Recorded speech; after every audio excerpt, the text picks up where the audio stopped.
고린도전서 11장 17절에서 26절까지의 말씀을 한 구절씩 교독하시겠습니다. 내가 명하는 이 일에 너희를 칭찬하지 아니하나니 이는 너희의 모임이 유익이 못되고 도리어 해로움이라.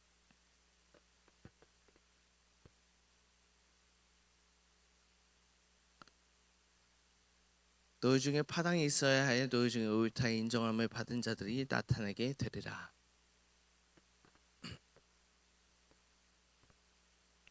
이는 먹을 때에 각각 자기의 만찬을 먼저 갖다 먹으므로 어떤 사람은 시장하고 어떤 사람은 취함이라.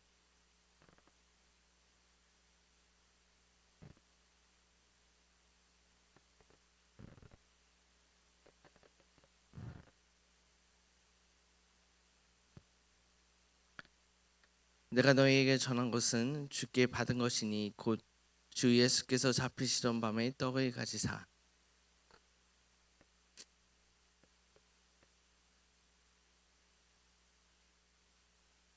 식후에 또한 그와 같이 잔을 가지시고 이르시되 이 잔은 내 피로 세운 새 언약이니 이것을 행하여 마실 때마다 나를 기념하라 하셨으니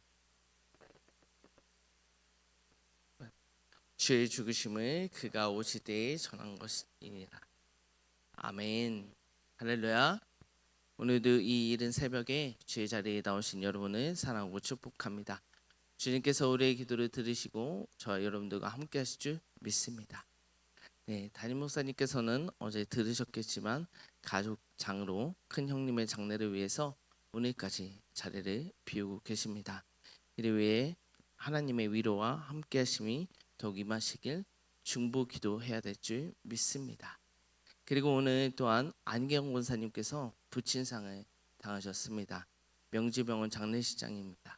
그리고 장례 주간은 저희 교회가 아니기 때문에 저희 교회는 오늘 위로 예배 4시 20분에 교회에서 출발하도록 하겠습니다.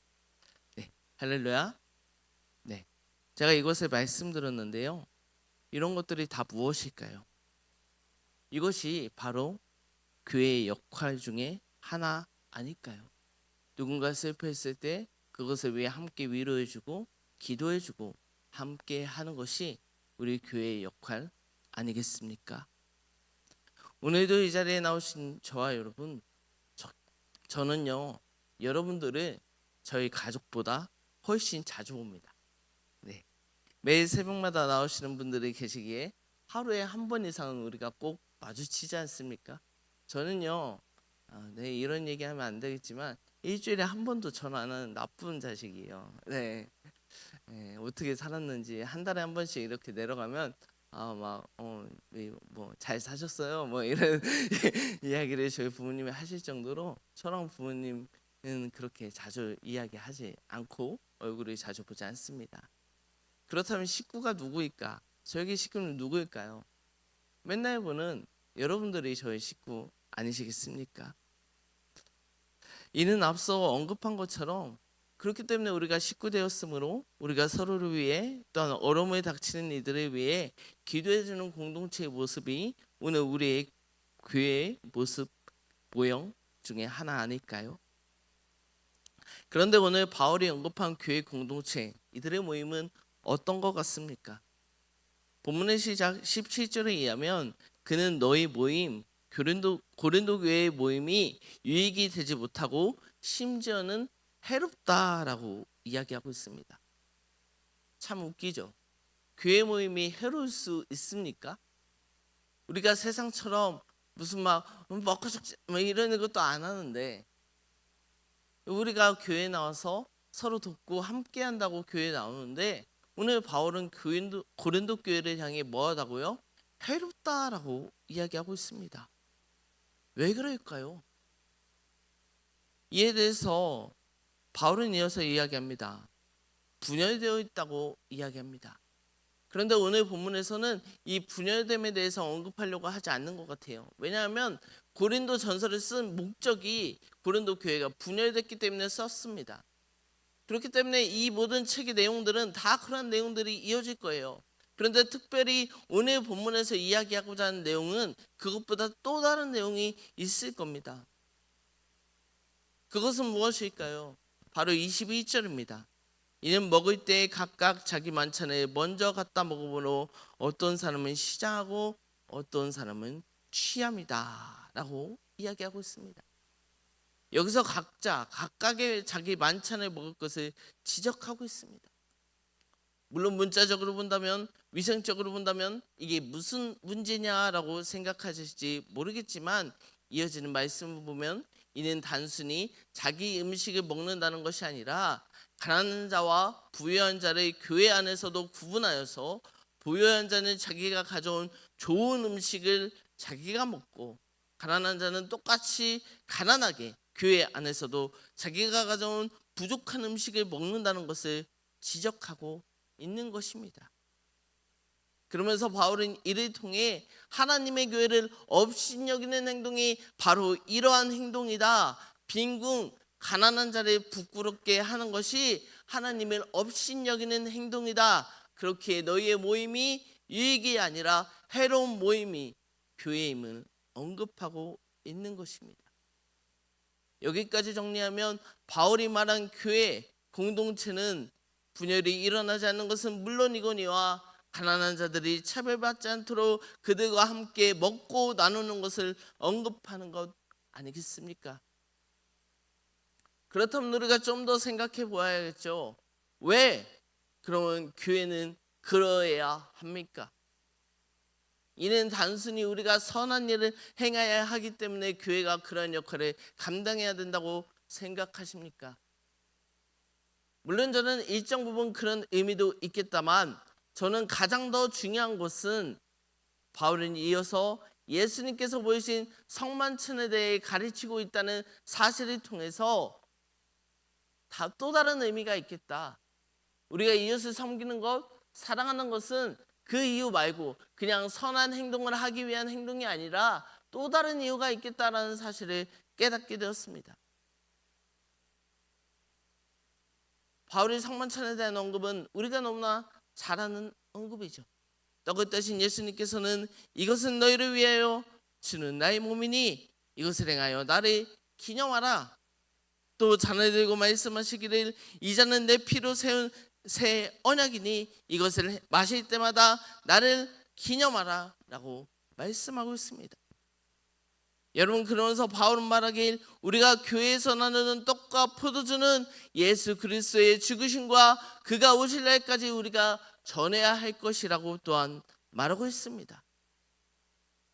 이를 정리하면 바울이 말하길 교회의 모습, 교회 내의 식사, 교회 내의 교제는 세상처럼 자신이 가져오는 것을 자기에게 보이고 자기가 그것을 다시 누리는 것이 아니라, 그 모습을 가난한 자에게 보여주는 것이 아니라 씻고 예수 그리스도의 한 몸을 우리가 나눠 먹은 것처럼, 예수님께서 흘리신 그 피의 잔을 우리가 나눠 먹은 것처럼 함께 식사하는 공동체, 예수님께서 우리에게 말씀하셨듯 보여주셨듯 자기의 것을 살과 피를 나누는 공동체가 나의 것을 아낌없이 내어주는 공동체 되어야 한다는 것을 언급하고자 하는 것입니다. 그러므로 오늘 바울의 이야기를 돌아보면 교회는 세상과 다른 모습을 보여야 합니다. 세상의 위치, 직위와 상관없이 서로 섬기고 나눔이 필요하며, 또한 이것은 도덕적 선이 아니라 우리는 예수님의 살과 피를 나눈 하나의 공동체, 쉽게 말해 하나의 가족이기 때문에 누구 하나 구별 없이 누구든지 누릴 수 있는 공동체가 교회가 되어야 함을 말하는 것입니다. 가족에게 주는 것이 아까운 사람이 있습니까? 물론 지금은 아까워하는 사람도 있는 것 같아요. 그런데요, 어찌 보면 전혀 다른 사람, 생판 모르는 사람을 주는 것보다 그럼에도 가족에게 주는 것이 덜 아까우지 않을까요? 바울이 오늘 우리에게 이야기하는 것은 이거입니다. 너희 고린도 교회는 공동체로 모이고 있지만 너희가 왜 모이는지, 어떠한 공동체인지 모르고 있구나. 그렇게 너희들 속에서 나눔이 없는 것 아니냐라고 이야기하면서, 너희가 이 자리에 모인 것은 예수님의 살과 피를 함께 나누는 하나의 공동체, 하나의 가족임을 인식시키고, 그렇게 우리끼리 가족끼리 선을 긋는 것이 아니라 또한 가난한 자에게 선을 베푼다는 의미보다는 나의 가족에게 나의 것을, 조금 부족한 나의 가족에게 나의 것을 함께 나누는 것, 그것을 이야기하는 것 아닐까요?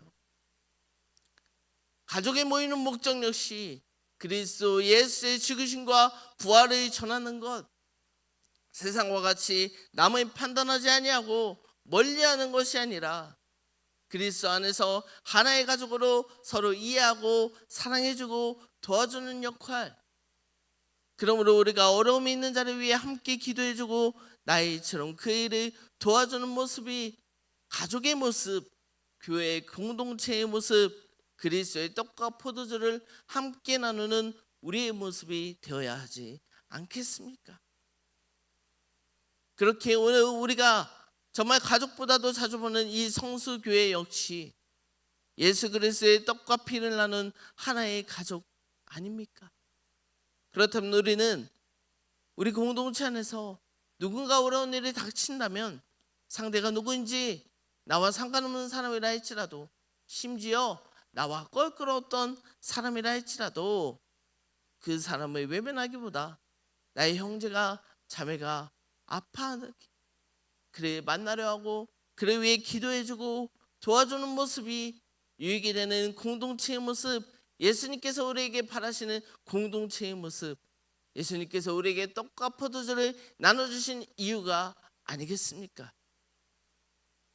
그리고 또 예수님께서는 마태복음 25장 40절에 이렇게 이야기하고 있습니다. 그 말씀이 인자가 천사와 오는 마지막 때에 대한 말씀인데요, 양과 염소를 구분하는 것에 대해서 이야기하시면서 믿는 자들, 너희 공동체에 있는 자들, 그들은 너희들만 서로 챙기고 사랑하는 것이 아니라 진정한 양은 또한 이 시각을 더 넓혀서 나그네 되는 자를 섬겨라. 그것이 나를 위한 섬김이라고 또한 이야기하고 있습니다. 이 말씀 또한 정리하면 우리가 참된 교회 공동체에 서로를 돌보고 격려하고 하나님의 사랑을 나누는 하나의 공동체가 되는 것, 그와 더불어 그 사랑을 나그네 된 자, 아직 우리 가족의 구성원이 되지 못한 자에게 나누고 베풀라고 이야기하고 있습니다. 왜냐하면 그것은 예수님을 섬기는 일, 다시 말해 그 역시 우리 가족 공동체 안에 있었던 사람이기에 예수님께서 나그네 된 자를 나처럼 여기며 섬기라고 이야기하는 것 아닐까요? 여러분, 제가 오늘 두 번째 찬양으로 제가 박자를 좀 놓치긴 했는데요, 어떤 찬양을 부르는지 아세요? 설교를 여기까지 듣지 않으셨으면 네, 그렇죠? 온라인 예배로 들으셨으면 좀 중간에 나가셨으면, 아니 목사님은 뭐 우리 가정도 아니고 무슨 가정에 대한 저기를 하나, 가정에 대해도 다 지났는데, 이렇게 여기실 수 있습니다. 그런데 제가 오늘 이 찬양을 한 이유는요, 우리가 교회 공동체라는 것은 하나의 큰 가정이라는 의미를 여러분들께 소개하고자 이 찬양을 불렀던 것입니다. 우리는 원래 예수 그리스도의 떡과 포도주를 함께 나누는 하나의 공동체, 하나의 가족입니다. 그렇기 때문에 참된 그리스도인, 참된 교회 공동체 안에 있는 사람들은 서로 돌보며 자신의 것을 기꺼이 나눌 수 있어야 합니다. 그리고 또한 오늘 우리가 만나는 전혀 접점이 없는 이웃도 섬겨야 됩니다. 왜냐? 아직 돌아오지 못한 탕자이기 때문이죠. 우리 가족이에요. 근데 잠깐 세상에 머물고 있는 것 뿐이란 말입니다. 그렇게 오늘 이 시간 우리는 서로 식구됨을 기억하면서, 가정을 기억하면서 우리 교회 공동체 안에 있는 모든 일을 위해 우리가 기도해야만 합니다. 그리고 또한 우리가 만나는 그 사람 역시 예수님의 살과 피를 함께 나눈 우리 가족이기에, 잠시 세상에서 방황하는 가족이기에 그들에게 또한 그리스도의 사랑을 나누고 베풀어야 합니다.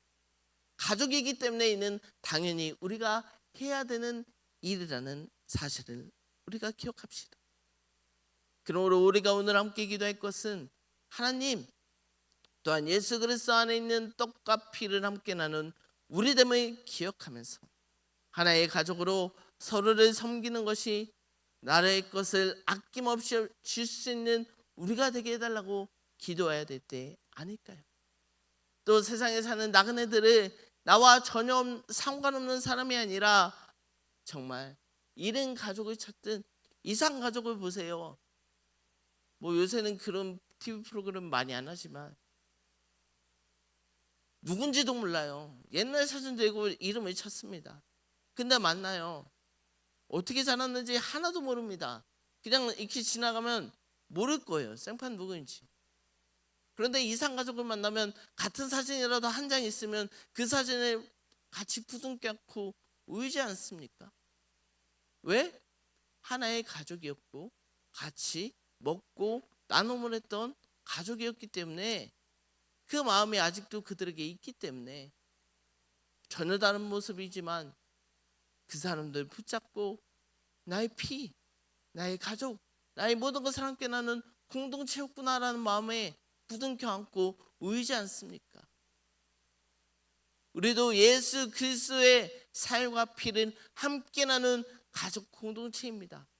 또한 세상에 살아간 자는 아직 우리 곁으로 돌아오지 못한 이상 가족입니다. 우리가 이 사실을 기억하며 그들을 위해 또한 그들이 아니라 정말 우리 가족, 우리 하나의 공동체임을 기억하면서 나를 위한 기도가 되어서 정말 섬기고자 해서 섬기는 것이 아니라 나의 가족이기 때문에 나의 것을 기꺼이 내어줄 수 있는 우리 모습들이 저 여러분들의 보여야 할 진정한 하나의 공동체의 모습이 아닐까요? 우리가 그렇게 한다면 어떤 일이 일어납니까? 사철의 봄바람이 불어있고 이 찬양의 후렴이 무엇입니까? 고마워라 임마누엘, 복되고 즐거운 하루하루를 살게 된다라고 이야기하고 있습니다.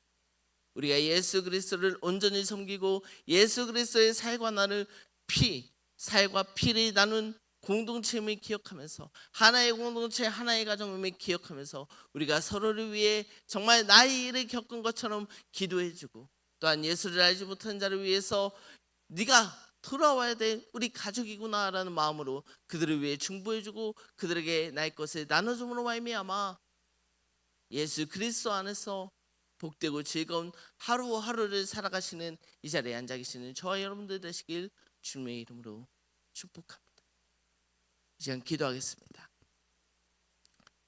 하나님, 지금껏 우리가 서로 사랑하라 말씀하셔서 섬기라 하셔서 우리가 그렇게 하려 했으나 잘 해내지 못했던 이유가 우리가 예수님의 떡과 포도주를 함께 나눈 우리 하나의 가족 공동체라는 점을 깨닫지 못함이 아니었는지요.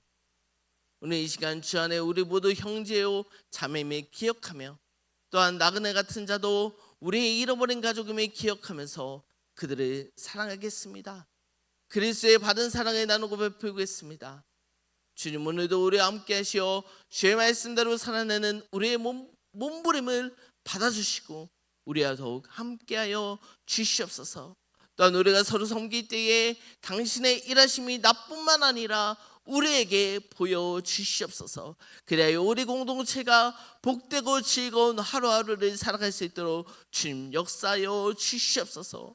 감사드리며 이 모든 말씀 사랑 많으신 예수 그리스도의 이름으로 기도드립니다.